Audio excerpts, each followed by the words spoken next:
अरमान ने पहले 2-4 एक्सरसाइज की और फिर अरमान अपने पंचिंग बैग पर हाथ मारने लगा। वो खुद से ही सवाल कर रहा था, मैं ऐसी हरकत कैसे कर सकता हूँ? आखिर क्यों मैंने अपने इमोशंस पर कंट्रोल नहीं किया? क्यों मैं उस लड़की की खूबसूरती में बह गया? क्यों? अरमान, जो कि हमेशा 1 से 1.5 घंटा जिम में बिताया करता था, आज उसे जिम करते हुए 2 से 2.5 घंटे हो चुके थे, लेकिन वो अब तक बाहर नहीं निकला था। इधर सुमित, आकाश, आहान और ध्रुव भी जल्दी से मैंशन में आ गए। आहान एक्साइटेड होकर बोला, मैं किचन में जाकर चेक करता हूँ आज भाभी ने क्या बनाया है। क्या होगा जब आस्था की हालत घर वालों के सामने आएगी? आस्था के साथ पिछली रात क्या हुआ, इस बात से अनजान चारों दोस्तों ने जैसे ही घर के किचन में एंटर किया, सिंघानिया मैंशन का किचन सूना देखकर वो शॉक्ड हो गए। आहान हैरान होकर बोला, आस्था भाभी तो हमारे आने से पहले ही हमारे लिए नाश्ता रेडी रखती हैं, फिर आज उन्हें क्या हो गया है? वैसे आस्था ने उन सबके लिए सिर्फ 2 से 3 बार ही नाश्ता बनाया था, लेकिन इतने में ही उन्हें आस्था के बनाए हुए खाने का स्वाद लग चुका था। इसीलिए वो एक्सपेक्ट कर रहे थे कि शायद आस्था ने आज भी उनके लिए कुछ स्पेशल बनाया होगा। तभी दादाजी अपने कमरे से निकलकर हॉल में आए।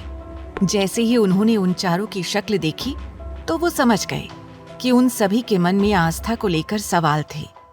वो उन्हें समझाते हुए कहने लगे, मैं अच्छी तरह से जानता हूँ कि शायद तुम लोग आस्था बेटी को यहाँ देखना चाह रहे थे, लेकिन अभी उसकी नई शादी हुई है, उसे आराम की भी जरूरत है।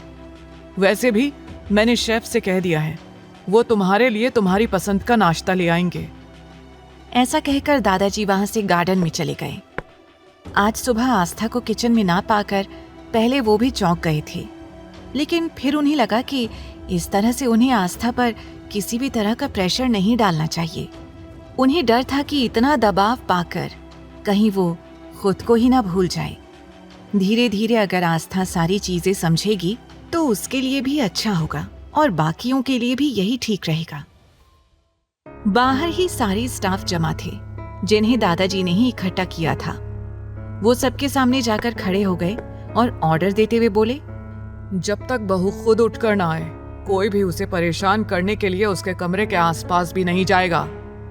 फिर दादाजी गार्डन में वॉक करने लगे, लेकिन तभी एक नौकर जिसका नाम राजेश था, उसे आस्था ने पहले ही बोल रखा था कि कभी उसकी आंखें जल्दी न खुले तो वो उसे आकर उठा दे। तो वो उसके ही कमरे की तरफ जा रहा था, लेकिन अब क्योंकि दादाजी ने साफ साफ मना किया था तो राजेश की भी हिम्मत नहीं हुई कि वो जाकर आस्था को उठा सके। वहीं इधर चारों मुंह लटकाकर हॉल में बैठ गए थे। तभी आहान बहाना बनाते हुए कहने लगा, अच्छा हुआ भाभी ने आज नाश्ता नहीं बनाया। तू जानता है ना भाभी के खाने के चक्कर में मेरी डाइट का कितना नुकसान हुआ है, और वैसे भी मैं हर रोज तो भाभी को नाश्ते के लिए नहीं बोल सकता ना।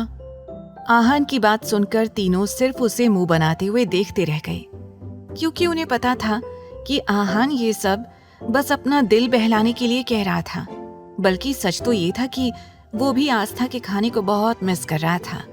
अभी वो लोग आपस में इन सारी बातों पर गॉसिप कर ही रहे थे कि तभी अचानक से देव भागता हुआ घर के अंदर आया।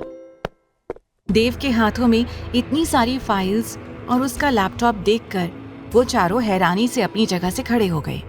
ध्रुव ने पूछा, अरे देव, ये सुबह सुबह तुम ऑफिस का सारा काम क्या घर पर ही ले आए हो? क्या आज ऑफिस जाकर काम करने का तुम्हारा इरादा नहीं है? उसकी हालत देखकर ऐसा लग रहा था जैसे वो सही से नहा धोकर भी नहीं आया था और उसकी आंखें लाल हो रही थी। देव की ऐसी हालत देखकर सारे बड़े अजीब तरह से देव को घूरने लगे। ध्रुव आहान से बोला, मुझे लगता है कि देव भैया को कोई लड़की मिल गई है। हालत देखिए उनकी, ऐसा लग रहा है पूरी रात उन्होंने ओवरटाइम किया है और किसी लड़की के साथ स्पेशल मोमेंट्स शेयर किए हैं। आहान उसकी हाँ में हाँ मिलाते हुए कहने लगा, तू सही कह रहा है, एकदम मजनू जैसी हालत लग रही है इनकी, लेकिन समझ में नहीं आता इतनी जल्दी इन्हें लड़की कहाँ से मिल गई है और हमें कुछ पता कैसे नहीं चला। अब जैसे ही आहान और ध्रुव ने देव को छेड़ते हुए ये कहा, देव उन्हें खा जाने वाली नजरों से घूरने लगा और उसने कहा, अपनी फालतू की बकवास बंद करोगे तुम दोनों? कहाँ की हसीन रात, मेरी कल की रात सबसे बुरी रात थी। जो मैंने कैसे गुजारी है बस मुझे ही पता है। बॉस की कल रात 2 बजे मीटिंग थी, लेकिन उनका लैपटॉप खराब हो गया, जिसकी वजह से उनका सारा डेटा लॉस हो गया। बॉस ने मुझे रात को कॉल किया और कहा कि सुबह होने से पहले मुझे फिर से सारे प्रोजेक्ट की डिटेल्स तैयार करनी होगी। और मैंने एक बार फिर से बैठकर सारा प्रोजेक्ट बनाया है, इसीलिए मेरी हालत ऐसी हो रही है। आगे की कहानी जानने के लिए देखें अगला एपिसोड सिर्फ पॉकेट एफएम के YouTube चैनल पर। और तेरे इश्क में के सारे एपिसोड्स को सुनने के लिए डिस्क्रिप्शन में दी लिंक से डाउनलोड करें पॉकेट एफएम ऐप।